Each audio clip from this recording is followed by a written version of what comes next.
Binadamu anakadiriwa kuwa na lita 5 mpaka 7 za damu, na katika lita 5 mpaka 7 za damu kiasi cha sukari ambacho huendesha mwili ni kijiko kimoja tu. Ninamaanisha kwamba hiki kijiko kimoja hiki cha kunywea dawa za mtoto, hicho kijiko kimoja ndicho huendesha mwili wako, unaenda kote duniani unakotakiwa kwenda.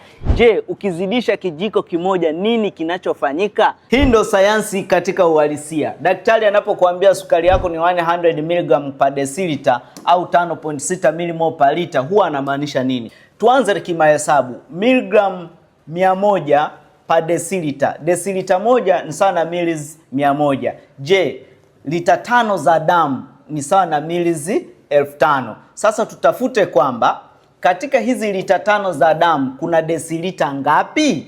Desilita moja ni sawa na milisi 100. Je, milisi 5000 ni sawa na desilita ngapi?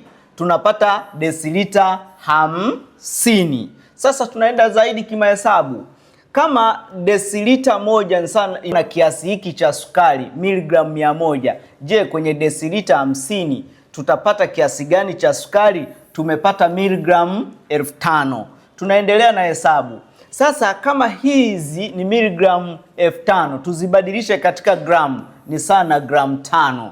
Nikimaanisha kwamba katika lita 5 za damu yako kiwango cha sukari ambacho huendesha mwili ni gramu 5 tu, kale ka kijiko kadogo haka kamoja. Sasa jiulize, katika soda moja kuna gramu ngapi? Nenda kachukue soda unaopenda kunywa, alafu angalie na gramu ngapi. Kachukue kinywaji unachokunywa, nenda kaangalie kina gramu ngapi. Kiasi chote cha sukari zaidi ya gramu 5, hicho ni sumu katika mwili wako na seli zako za mwili. Daktari atakwambia sukari ipo juu na unatakiwa kuitwa mgonjwa wa kisukari endapo sukari iko zaidi ya 11.1 mmol per liter.